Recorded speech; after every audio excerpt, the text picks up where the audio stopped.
Hi అండి. ప్రేమంటారా 23వ భాగం వినండి. క్రిష్ రెడీ అయ్యి కూర్చున్నాడు. నీలు ఫోన్ చేసి వేసుకోవాల్సిన టాబ్లెట్స్ గుర్తు చేసింది. నువ్వు గేట్ వరకు వచ్చేయి, మేమొస్తున్నాం అని చెప్పింది. నీలు వచ్చేసరికి గేట్ దగ్గర వెయిట్ చేస్తున్నాడు.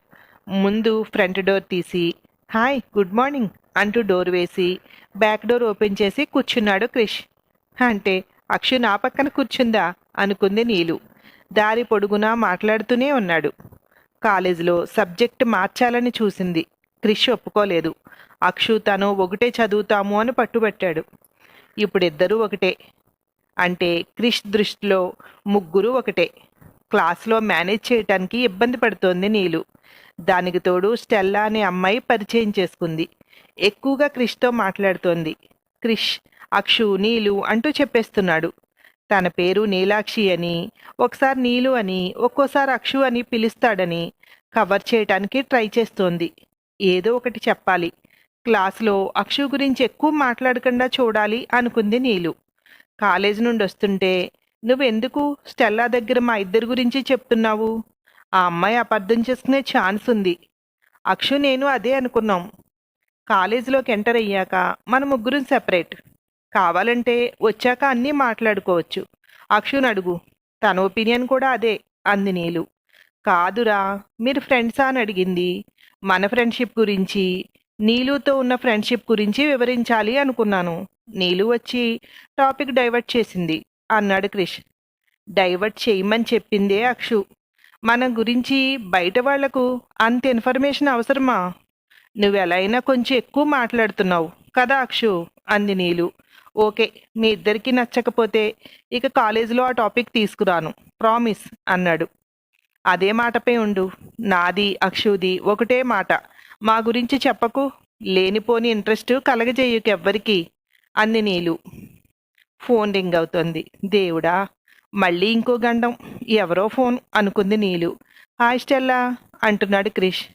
అప్పుడే ఫోన్ నెంబర్స్ ఎక్స్చేంజ్ చేసుకునే వరకు వచ్చిందా? ఈ స్టెల్లా చాలా ఫాస్ట్.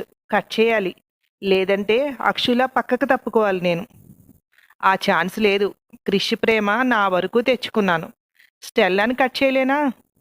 అక్షు గొడవ లేకపోతే ఒక్క రోజులో ఏ స్టెల్లాని క్రిష్ వరకు రాణిస్తానా? ఆలోచించాలి. ఈ వ్యవహారం మొదలకుండానే కట్ చేయాలి అనుకుంది నీలు. స్టెల్లాతో మాట్లాడి కట్ చేశాడు కాల్. ఏంటట, కాలేజ్ నుండి మనం ఇంటికే పోలేదు, అప్పుడే ఫోను అంది నీలు. రేపు కాలేజ్ అయ్యాక బయటికి వెళ్దామా అని అడుగుతోంది అన్నాడు. ఏం చెప్పావు నువ్వు అంది నీలు. ఆల్రెడీ ప్లాన్ ఉంది, ఇంకోసారి వెళ్దామన్నాను. ఓకే అంది అన్నాడు.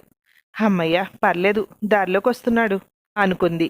రూమ్కి వచ్చేసరికి ప్రియా ఫోన్ లిఫ్ట్ చేసి మాట్లాడుతున్నాడు. నీలు అక్షు గురించి చెప్పొద్దు అని సైగ చేసింది.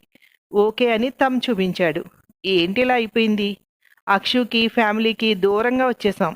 ఇక ఎవ్వరి ప్రాబ్లం ఉండదు, హాయిగా ఉండొచ్చు అనుకుంటే మళ్ళీ అక్షు క్రిష్కి కనపడుతోంది. దీన్ని ఎలా మేనేజ్ చేయాలి? ముందు అక్షు కనపడకుండా చేయాలి. అప్పుడు ఇక అడ్డుండదు. ఎన్ని కలలు కన్నాను ఇక్కడ పూర్తిగా క్రిష్కి అన్నీ అయ్యి తన ప్రేమ పూర్తిగా పొందాలని. ఇక్కడికి వచ్చిన అక్షు గోల వదలలేదు. కనపడే మనిషి అయితే ఏదైనా చేయొచ్చు. ఇలా కనపడకుండా క్రిష్ని తన వైపు తిప్పుకుంటోంది అక్షు. బాగా ఆలోచించి అడుగు వెయ్యాలి. పూర్తిగా అక్షు జ్ఞాపకాలలో కూడా ఉండకూడదు అనుకుంది. నీలు, ఎక్కడున్నావు? ఏంటి అంత దీక్షగా ఆలోచన అన్నాడు క్రిష్. మన గురించే. నన్ను పక్కకు పెడుతున్నావు అక్షు వచ్చాక, అదే బాధగా ఉంది అంది నీలు. ప్రియా అక్షుకి ఫోన్ చేసింది. చెప్పండి ఆంటీ అంది అక్షు. క్రిష్కి కాల్ చేశాను అంది. చాలా రోజుల తర్వాత కూల్గా మాట్లాడాడు. అవునా, బానే ఉన్నాడు కదా అంది. చాలా మామూలుగా మాట్లాడాడు. పక్కన ఆ పిల్ల లేనట్టుంది అంది. ఆంటీ, మీరు పిల్ల అన్న పదం మానరా అంది నవ్వుతూ అక్షు. ఎందుకో తెలీదురా, తన నుండి పాజిటివ్ వైబ్స్ రావు నాకు. అస్సలు నచ్చదు. ఒక్క మంచి పని కనపడదు నాకు అంది. పాపం ఆంటీ, తను కృష్ణి చాలా ఇష్టపడుతోంది. ఆ ఇష్టంతోనే మనందరికీ దూరంగా తీసుకువెళ్ళింది అంది అక్షు. అదే అస్సలు నచ్చలేదు నాకు. ఒక వ్యక్తిని ఇష్టపడినప్పుడు అతని ఫ్యామిలీని కూడా ఇష్టపడాలి. మనకు దగ్గరయ్యే ఆలోచన చేయకుండా వాడిని మనకు దూరంగా చేయడం ఈజీ అనుకుంది చూడు, అది తప్పంటున్నాను. ఒక వ్యక్తితో కలిసి జీవితం పంచుకోవాలి అన్నప్పుడు అతనికి కొన్ని బంధాలు, ఎమోషన్స్ ఉంటాయి. వాటిని అర్థం చేసుకుని వాటిని కూడా ఇష్టపడినప్పుడే ఆ బంధం స్ట్రాంగ్ అవుతుంది అంది ప్రియ. పోనీలేండి ఆంటీ, మీరు ఈ అమ్మ ఈ మధ్యన షాపింగ్ ఏం చేశారు అంది అక్షు టాపిక్ డైవర్ట్ చేస్తూ. అర్థమైందిలే, ఆ పిల్ల గొడవ వదిలేస్తున్నాను. షాపింగ్ అంటావా, ఈ మధ్యన షాపింగ్ ఏం లేవు. మేం కూడా ఆఫీస్కి వెళ్తున్నాం.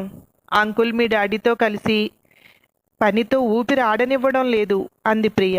అదేనా, అమ్మకి చేస్తే ఆఫీసులో ఉన్నాను అంది. నేను ఎక్కువ డీటెయిల్స్ అడగలేదు అంది అక్షు.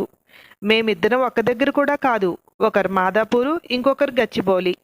పక్క పక్కనే ఉంటూ దూరంగా ఉన్నాం.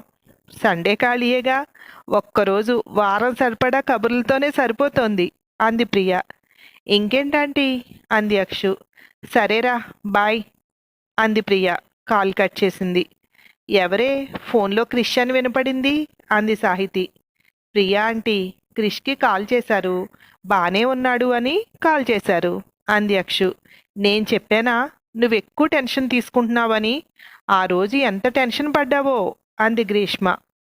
ఎందుకో తెలీదు, ఇంకా వాడు బానే ఉన్నాడు అంటే మనసు ఒప్పుకోవడం లేదు అంది అక్షు. నువ్వేంటో మాకు అర్థమైంది. నిన్ను అర్థం చేసుకొని వాళ్ళ గురించి ఇంత బాధ అవసరమా అంది గ్రీష్మ. మనిషివి మాతో ఉన్నావు కానీ నీ మనసు మాత్రం అతనితోనే ఉంది. నిన్ను కూల్గా ఉంచాలనే మా ప్రయత్నం అంది సాహితి. ఇప్పుడు ఏం చేద్దాం అంది అక్షు. ఈరోజు లెసన్స్ గురించి చర్చిద్దాం అంది సాహితి. ఇప్పుడు నువ్వు మళ్ళీ స్టార్ట్ చేయకు ప్లీజ్, మేమిద్దరం ఇలాగే చర్చించేవాళ్ళం అని మొదలు పెడుతుంది అంది గ్రీష్మ. మీకు లోకు అయిపోయానే నేను అంది అక్షు. సారీ, అలా ఫీల్ అవ్వకు, మేము నేను డైవర్ట్ చేద్దామంటే నువ్వు అని ఆగిపోయింది. చెప్పు, ఆగిపోయావే, చెప్పు గజాల అంది నవ్వుతూ అక్షు. పదే పదే నా మనసు నిన్నే కలవరిస్తోంది, వద్దన్నా వినకుండా నిన్నే కోరుకుంటోంది కృష్ణ, ఓ కృష్ణ అని పాడుతోంది గ్రీష్మ. నిన్ను అని అక్కడున్న బుక్ విసిరింది అక్షు. దాన్ని అందుకుని నేను అబ్బాయినయ్యుంటే నువ్వు వద్దన్నా వెంటపడి నిన్నే చేసుకునేదాన్ని అంది గ్రీష్మ. ఒక పంచేయి, మా అన్నయ్యని చేసుకో అంది అక్షు. ఇప్పుడు నేనేమనాలి? అబ్బా పోవే, నాకు సిగ్గు అనాలా అంది గ్రీష్మ. అలాంటి డైలాగులు నీకు సూట్ అవ్వలే కానీ ఇంకొకటి ట్రై చెయ్యి అంది సాహితి. నాకు కొన్ని కండిషన్స్ ఉన్నాయి. ఇండియాలోనే ఉండాలి, అడవిలో ఉన్నా ఓకే, నర్మదా ఆంటీలానే. ఆంటీ నాకు ఇన్స్పిరేషన్ అంది గ్రీష్మ.